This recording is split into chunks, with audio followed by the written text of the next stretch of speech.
All right, let's take a little journey. We're going to go way, way down, past the apps, past the software, all the way to the very root of modern tech to understand the native language that every single computer speaks. And it all boils down to this one huge question. You hear it all the time, right? Computers just think in zeros and ones. But stop and think about that for a second. How can our entire complex digital world, your phone, the internet, everything, really be built on just two simple symbols? Well, to crack that nut, it really helps to think of it as a tale of two different systems for counting. There's the way we do it, and then there's the way a computer is pretty much forced to do it. It's a beautifully simple idea, really. For us humans, it's pretty obvious we built our math around what we had, 10 fingers. So we developed a 10-digit system, what we call decimal. A computer, on the other hand, is much simpler. It basically only has two fingers, or more accurately, two states, on and off. That's all it gets. So its entire world has to be built on a two-digit system, binary. So, to really get inside a computer's head, we're going to have to do something a little strange.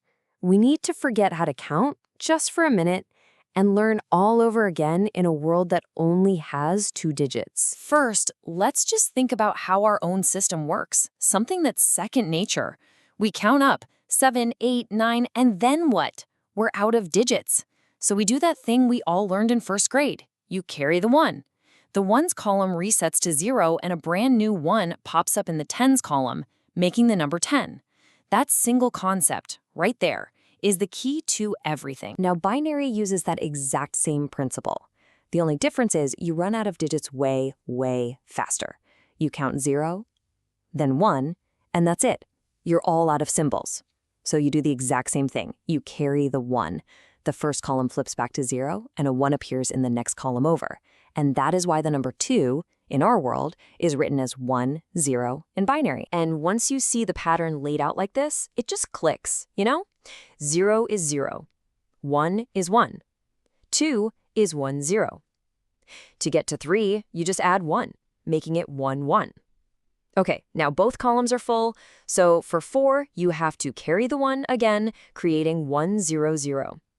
This isn't some kind of alien math. It's the same logic we use, just with a much smaller set of tools. Okay, so if that's how a computer counts, how does it do math, like addition? Well, here's the really good news. It's actually way simpler than our math. In fact, you only need to know 4 simple rules. That's it. And look, 3 of these are total no-brainers.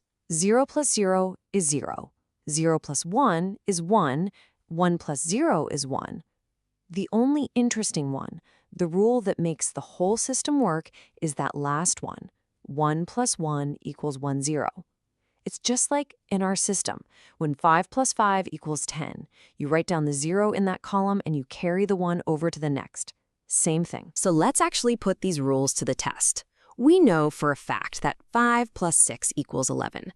So can a computer, using only those 4 simple rules, get to the exact same answer? First, we've got to translate our numbers into the computer's language. If we look back at our chart, the number 5 is 101 in binary, and the number 6 is 110. So the problem the computer is actually solving is 101 plus 110. And we solve this just like any other addition problem, from right to left. Okay, first column on the right, 1 plus 0 equals 1. Easy. Second column, 0 plus 1 equals 1. Simple. Now the third column, 1 plus 1. Ah, there's our special rule. The answer is 1, 0. So we write down the 0 and carry that 1 over. Since there's nothing left to add, the 1 just drops down. Our final answer is 1011. But is 1011 actually 11? Let's translate it back to find out. Okay, so we have a 1 in the ones place, a 1 in the twos place, a 0 in the fours place, and a 1 in the eights place. So if we added those up, 8 plus 2 plus 1, it equals 11. It works perfectly. The math is totally sound. Now, I know what you're probably thinking. This seems like a lot of extra work, doesn't it? All this translating back and forth. So the crucial question is, why? why do computers bother with all this? I mean, why not just build a machine that understands the numbers 0 through 9, just like we do? Well, the answer is pretty fascinating.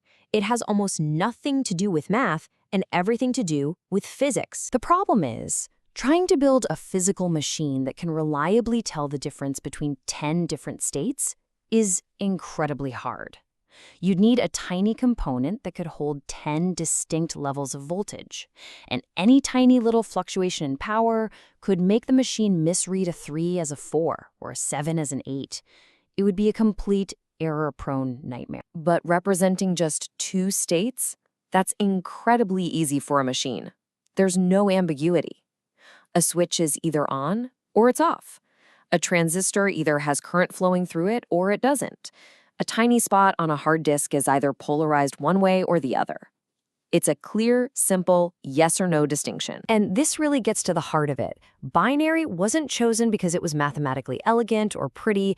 It was chosen because it's the single most reliable, most unambiguous, and fastest way for a physical machine to actually work with numbers. It's the perfect language for the hardware itself. Okay, so let's quickly bring it all home and recap what we've discovered on this little trip down to the basics. So now we know how a computer counts and how it adds. And maybe more importantly, we understand why it has to use this binary system in the first place. We get the math. But this raises one last really interesting question about the machine itself. We know the rules of the math, but what's the actual physical thing inside a processor that's doing this? How could a bunch of simple on or off switches look at 1 plus 1 and physically produce the result 1, 0? Well, that is a story for our next explainer, where we'll meet the ingenious little building block of all computation, the logic gate. We'll see you then.